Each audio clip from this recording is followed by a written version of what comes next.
Hello to you, my friends, my viewers. I am Rob, here once more. A little coffee, feel like chatting. I've got some good news. I know that not all the news that we hear these days is good or great.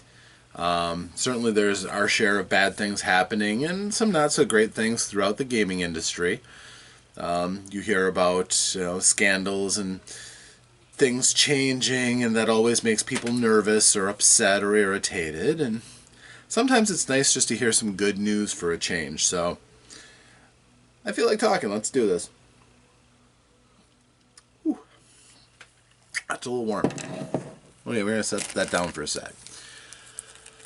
Alright, so today was Free RPG Day for 2019. If you have not gone to your local game store to see if they have any free RPG content, you can see if they have anything left. It's not too late to try. Perhaps all the best stuff will have been snapped up, but who knows? There might be some odds and ends left, and looked like there was some good stuff. Now, because I have a family, I was able to take everybody down, and the store limited it to 2 things per person, so each one of my members of my family grabbed 2 things, and so there was only one thing that we missed out of the selections on the tables, which I will show you.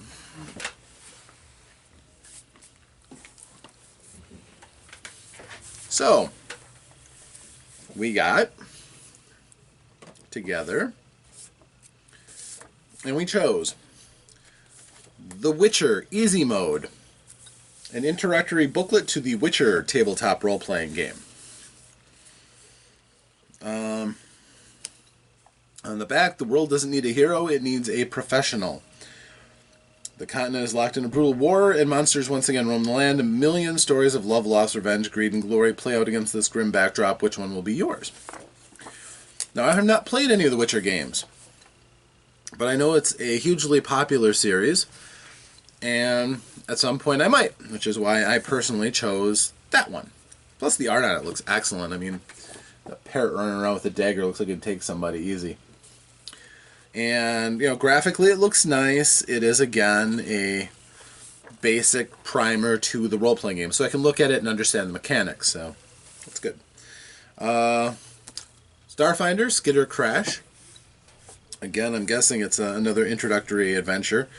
I do not have Starfinder. I don't care a terrible amount for Pathfinder itself.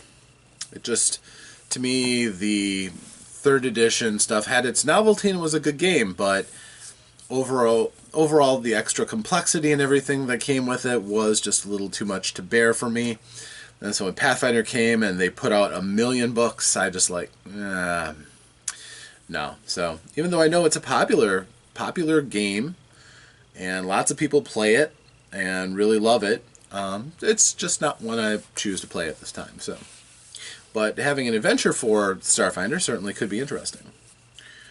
Then we have Modern Age Quick Start called Threefold. I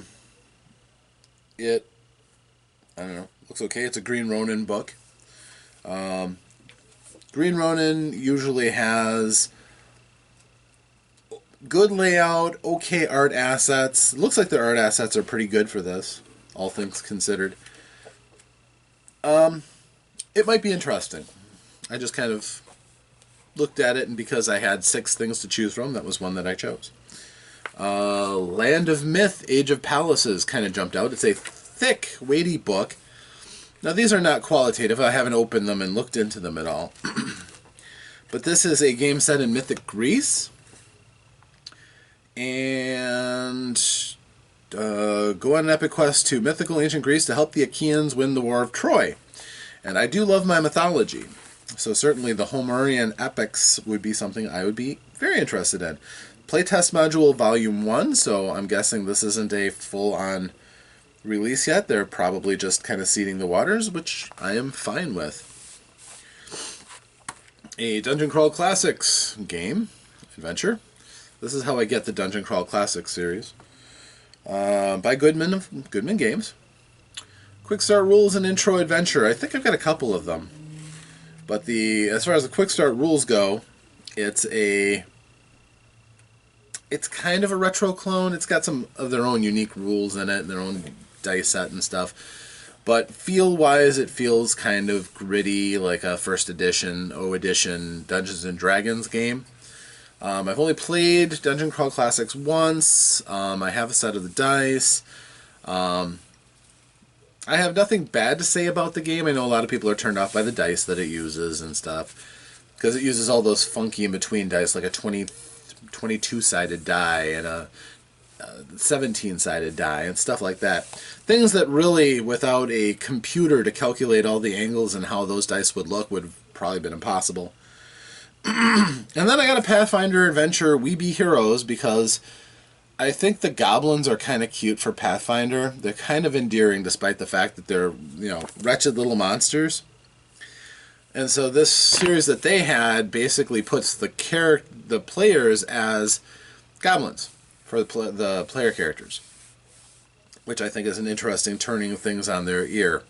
So I've always kind of been a little interested in how that goes, more so than Pathfinder in general. So I've collected a couple of those, and again, no input on how I think they'll be.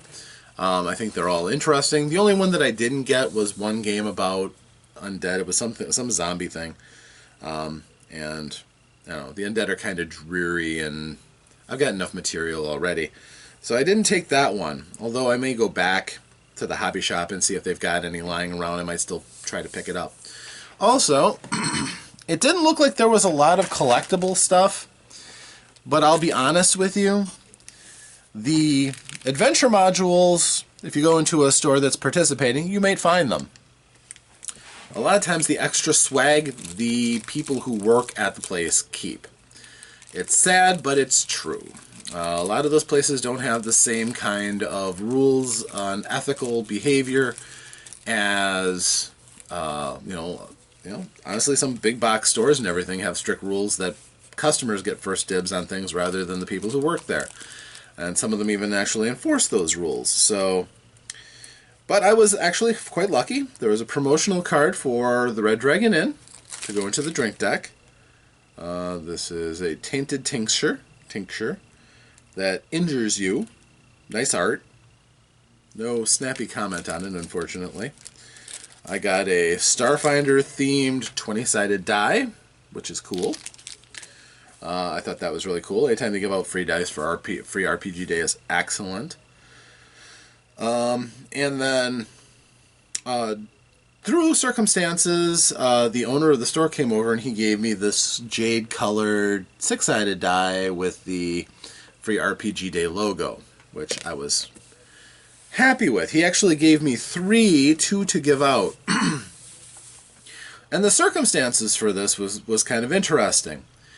I went to the store at 10 o'clock when it opened, because I wanted to, have a chance at the stuff that came in. We all love our swag, don't we? I think we all do. So I came in, and my son and I were the first people in the store. And, we immediately went to the stuff. And the manager of the store came over by me and said, "Hey, Rob, those kids over there don't have a DM. They're here to play D&D. Can you help me out? Give them a game?" Now, I was going to run a game of my own dice file in Star Wars, and I had advertised it on the website and everything, but I wasn't ready to play a Dungeons and Dragons game. I had no idea. And she's like, "Yeah, the Dungeon Master flaked on them, and they're here to play, but I don't have anybody to run a game for them. You think you could do it?" So I went over to one of the kids. I'm like, "Hey, I hear you're here to play D&D. That's cool. What are you playing?" He's like, "Well, just D&D." I'm like, "Are you on an adventure, or already in something that's in process?" He's like, "Well, we've played before. We all have our own dice." I'm like, "Well, that's cool. But no, we don't have characters or anything, and we don't have, we're not in the middle of anything." I'm like, "Okay." I'm not going to let these kids, and I say kids, but quite honestly, I mean, they are kids.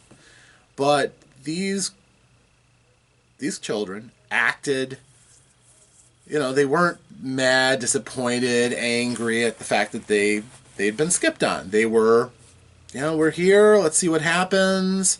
It's still free RPG day, so they were interested and curious, and I'm like, I looked at my wife, and God bless her. She looked at me, and she's like, if you want to, that's fine. Because I had the day off, and I was going to be there for free RPG day and to run my game. And she's like, if you want to run a game for them, go ahead. So she supported me on this, as she often does, almost always. And I'm like, okay. So I went over, and I told them, I'm like, okay, kids, I will give you a game. I will be back. I'll come up with something. You will have a game today. I promise. So I left. I ran home, and I'm like, I was concocting things in my head. I'm like, I've got all these introductory adventures and things. So, grabbed my battle mat, rolled it up real quick. Grabbed my dice, scooped them up. Thought, kids like to have something visual, so I've got the battle mat, and I threw some markers in. I wasn't going to bring the 3D dungeoning stuff. But I'm like, you know what? I've got all my miniatures sorted out for hero characters. I just grabbed the whole thing and took them with me. And when it came down to the adventure, I'm like, I'm just going to take the basic D&D starter set and run Lost Mines of Phandelver, at least the intro for it. I believe that I'm playing it in my group now.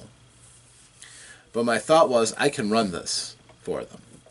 And the advantage is, the box set has 5 pre-generated characters. So, boom, I can give them characters. We don't have to spend any time rolling up characters. That was the deciding factor for me.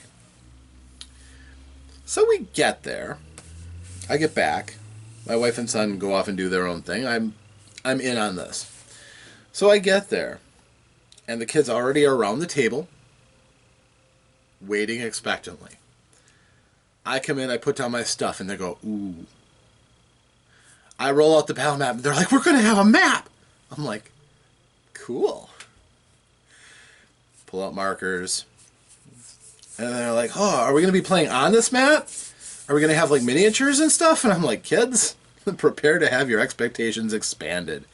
And I showed them my miniatures, my chest, and they're like, ooh. I'm like, okay, these are the characters. The pre-gens that you have to select from. If you're not used to trying something, hey, here's an opportunity. If you play a fighter, try a wizard. If you normally play a barbarian, try a cleric. There's lots of options. And if you play a caster, here's your chance to play a fighter. And so they snapped up the characters. They looked at them. And they're talking about the advantages and helping each other and giving tips and tactics that they use in their games. And they're chattering excitedly about their game that they play. 2 of the boys were brothers, and their father is their home dungeon master. So they're excitedly telling me about this game they play and their characters. Because if you talk to a role player, they'll want to tell you about their characters. That's what we do.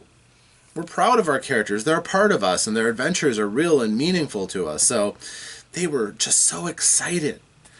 And they chose out their characters and were delighted with the different ones they had to choose from. And every single one of them was excited and happy to be there. So I introduced myself. I explained the rules of my game. I told them I don't have any books. I know this game. I will make rulings. I may not always make the right ones, but we're going to move fast and we're going to get you on some adventures so that you can feel like you're doing something. And the boys were all fine with that. They were good. 4 boys. This is how the group was. Varying ages. They were all friends and brothers and good kids. Generally high character kids. So we started playing. They got into their characters. They wanted to know all they could about the characters and everything. And when I started talking, they respectfully clammed up. The father, their DM, it was top-notch at training these boys. They knew rules. They knew not to talk when the DM was talking. They waited for their opportunity and knew how to stand in line and take their turns around initiative. They were excellently prepared for the adventure at hand. And they took cues as I was giving them. They listened to me when I narrated. They gave me input when I stopped and told me what their characters were doing. All told, they were a great group. And for those people who bemoan that things are lost in gaming and, these kids don't get it, these kids got it. I don't mind saying that I believe a couple of them may even have subscribed to this channel, and if you're listening, thank you again. It was a fun game. If you were one of those 4 who were there. Now, were mistakes made? Yes. Did the world baby them? No. I ran through several encounters. First of all, I had an encounter as they were traveling along where they faced a couple of undead phantoms who were chasing a myconid.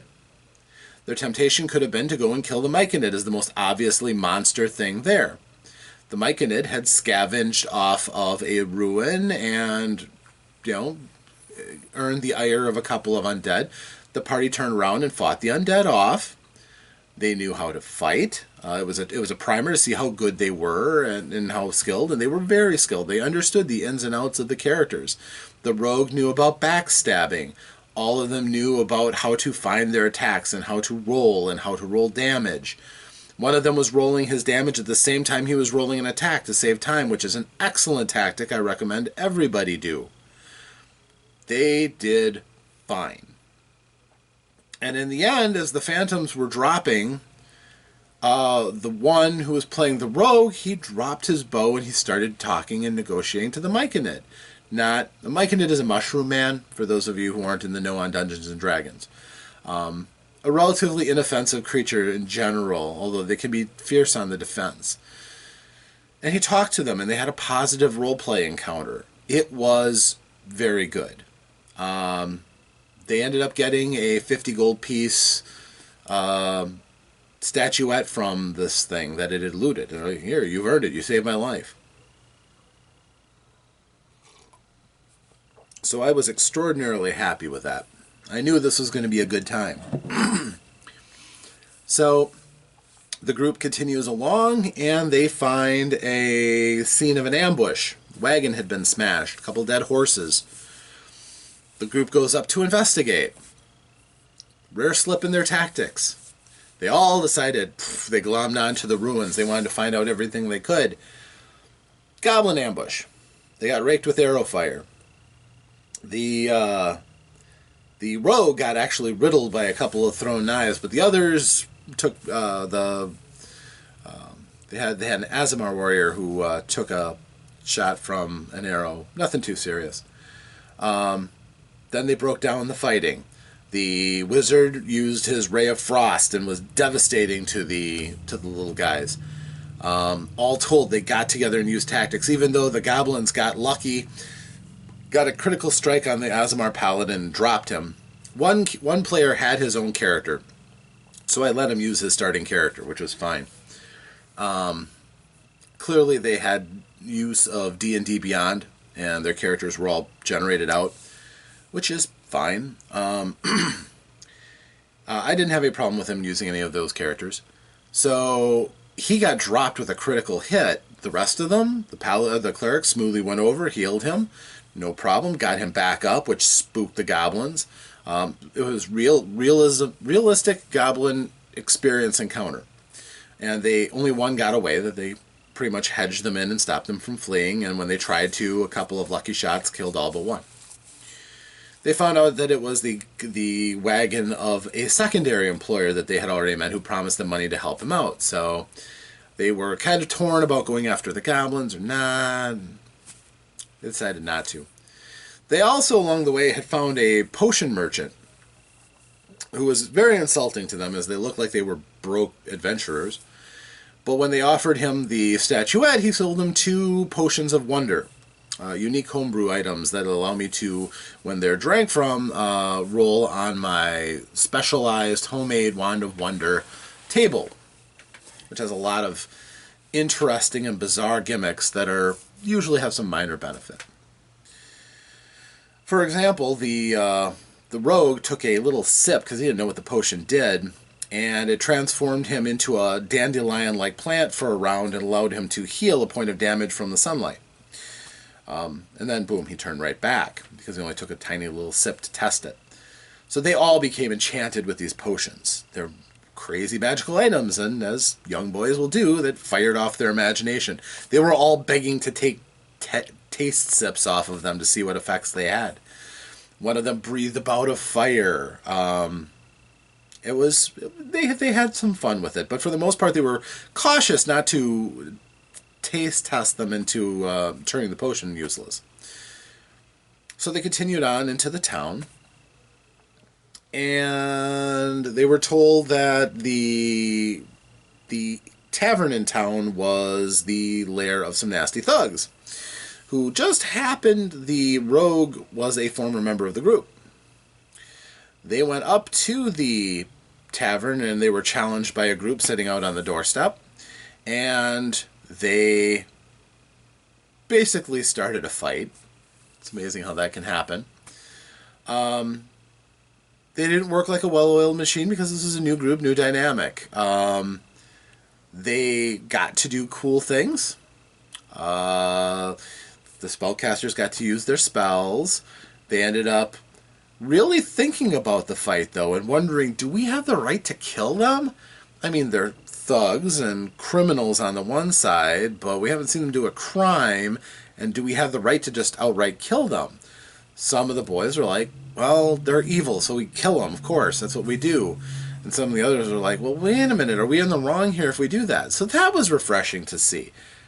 Very refreshing, and it was a pleasure to kind of watch them work that out.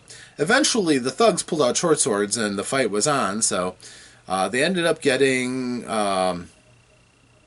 one was knocked out. They were going for non-lethal blows, but they were using things like short swords and morning stars that don't really have a safety setting.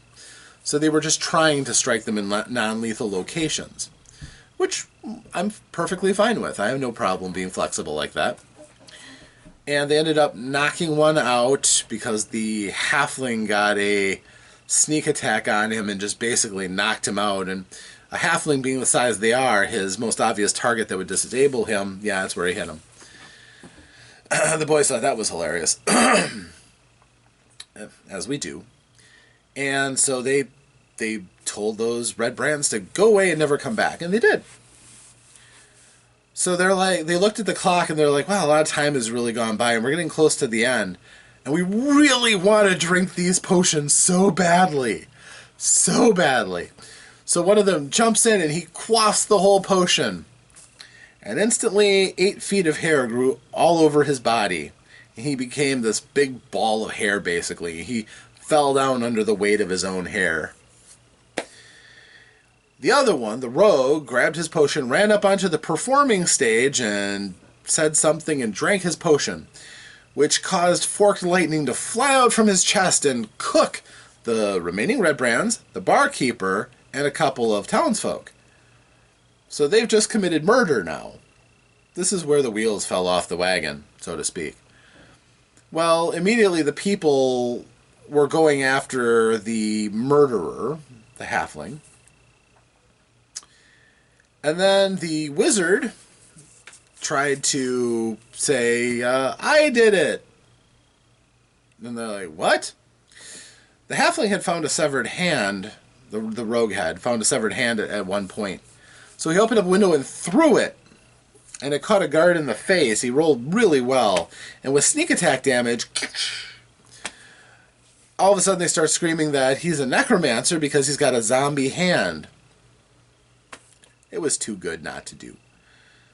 So all of a sudden now they're thinking, oh my gosh, this necromancer here that we've got bundled up in the hair is the problem. So they start beating on him. And one of the rogue again, while the others are all running out of town because they don't want any part of this, the rogue throws a knife to try to deflect the downward stroke of the guy who wants to kill the wizard as a necromancer. He doesn't hit him to injure, but he does strike the arm, and one of the guards, who's kind of a little savvy about magic, goes, oh, there's a spell, Cloud of Daggers, he's still casting spells! So they stab him, knock him out, And then the rogue goes, I did it! I'm the real one who cast the spells, you idiots! And they're all like, oh, he's the puppet master, get him! So they cause the group to run back and forth. Then the wizard finally gets up under the weight of all of this hair. He's not quite knocked out. Or no, he rolled a natural 20 to get up. So he comes to with 1 hit point left, miraculously. He trots out the door and says, ha-ha, I did it! And promptly, 2 guards outside throw javelins at him when he announces he's the guilty party. And one of them rolls a 1 and a 1 and skewers his friend, and insanity. The whole thing broke down. They ran out of town as fugitives, but they had completely succeeded at getting rid of the Red Brands who were in town. Triumph. And they were happy as could be about that. They had a blast, even as things kind of fell apart. Was it kind of shoddy role-playing in the end, playing out by the clock? Yeah, they had fun with it. I was fine. Also, they stuck around for my next session, which was Star Wars, using my dice file game system. All of them stuck around, plus one of the regulars came in. And I'm not going to go into details of that. It was also a lot of fun. Different, though, because they didn't know the rules. They were kind of working through my mechanics of my game, which I saw some of the rough areas that they were a little confused on, so I now know a few things that I want to do differently next time I run a game. I want to clarify a few other areas. So their help was invaluable, and I would like to toast you, 5 brave heroes, for helping me, and you helped me a lot playtest. I haven't had a lot of people playtest this game, so you're some of the first, and I do thank you for that. So that was a great time playing for Free RPG Day. 8 hours of gaming in the books. I did my work to try to keep the game going and keep people excited about it, as I'm often fond of saying here on my coffee series.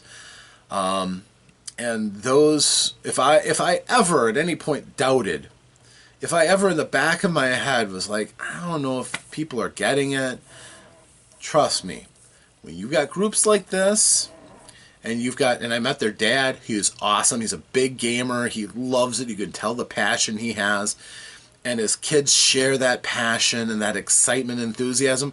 Gaming is fine, folks. Gaming is not going away. Role-playing games as we know it may evolve, they may change, and new avenues may open up for people who aren't happy with the way it is or the way it used to be. This evolution is natural and it's fine. Those people who like the older ways can still play that way. The people who like the newer ways can play. But there are people who are excited and engaged in this game hobby of ours, and I just got a chance to play with a couple of them, and I had a blast. I had a fantastic time, and I'm really, really happy. It came at a time when I'm really kind of feeling a little bit flagged and a little bit defeated from some of the fact that my channel has been slow in its growth, and as I try new things, some things don't work, and I'm only human. I wish it was all easy. I wish it was all success right away, and that's fine. I love every single one of you who have stuck with me this part, and those people who do keep watching my videos, thank you. I still appreciate all of you. But this really helped. This buoyed up my spirits, and I was really happy to do this. And I've got to do more things at the hobby shop, I think, and just do the more the ground level, grassroots kind of stuff that I enjoy so much. I really do. The other thing that I wanted to talk about briefly was I had a happy surprise. I was going through some old cassettes of mine. Yes, back in the day, we recorded things on cassettes. And I was going through some unlabeled tapes. I didn't know what was on them. And on one of them, I actually found, and I can't believe I did this, but apparently I recorded the last play session of my first mega campaign in 3.5 edition, or third edition, straight up third edition. This was back from 2001. We started it when I moved into this house, and we played through for several years. And the denouement, which is a French term meaning the end or something like that, basically is what I use my last episode of a campaign I go into all of the rest of the story, the happily ever afters. What happens to this character? What other things happen in the world? What changes happen as a result of what the characters want to do? And I often let players tell me what they wanted their characters to do. They have all this power. What do you do with it? And I recorded a good chunk of that for that group. It's a playing group that I only have one player left of that original group who's still with me. The rest, it was kind of an ugly breakup that I'll tell you about at some point, but it was entirely my fault, and it happened, and I now have another group that I'm happy with. I do miss some of the old guys. I actually miss them all. But, you know, things happen and people move apart, and it's sad. But I actually recorded the denouement of the parting story of 3 of the characters of the original 6, I believe, which was the Scion, Ragnar, the Barbarian, Samson, and the Cleric, Exeter. And it cuts off as I'm going through Exeter stuff. But I had a smile on my face the entire time I listened to that. It was just such a good feeling to remember that, and I can almost imagine the players excited after a long campaign and happily chattering away, swapping banter, the kind of banter that comes when you've been as a character at a table with the others, and those other characters are realized because you know them and you know how they act and you've seen the great things they've done, and you can swap in-game humor and things like that. It's one of the reasons why I hate watching Let's Plays and live plays and real streams, because as an outsider you often don't get that kind of humor and you don't feel the same camaraderie. It's a different effect as a spectator rather than being a participant. That's why I much rather play than watch other people play. Video games are completely different, but role-playing games, I just don't get the same flavor. And actually, it's kind of a hollow mockery of the flavor, which turns me off even more. But that being said, that was a great feeling, a great thing too, and I just wanted to share that experience with you too. It was like having old friends that I haven't seen in years back again and talking to each other, and it was really a fun, special time that I recorded and forgot about. I haven't listened to that tape for over 10 years. So, very cool, very, very pleased. So yeah. Many Quest Volume 2 is out. Or sorry, Part 2. Episode 1, Part 2 is out. I've got one response so far. So if you want to get in on this episode of ManyQuest, go to the video, watch the video. It sets everything into motion. Put a comment about what you'd like to see done, how you think. The situation is that Dirk is staring at the door. He knows that it's trapped. He knows that he should cover his hand up before he touches the handle, but he has to go through the door. The guards will not let him go in any other portal. So I highly recommend watching the video, or videos if you didn't see the intro. But let's have fun with this. I'll keep making the videos. I can go with just one thing if one person wants to have their own monologue going through it. But I'd rather more people got to play a part in it, and you guys get to see how cool each other's ideas are. So, alright, that's me. I'm good. Thank you for joining me as always. I appreciate all of you. And you'll see me again the next time I decide to crawl in front of the internet. Farewell.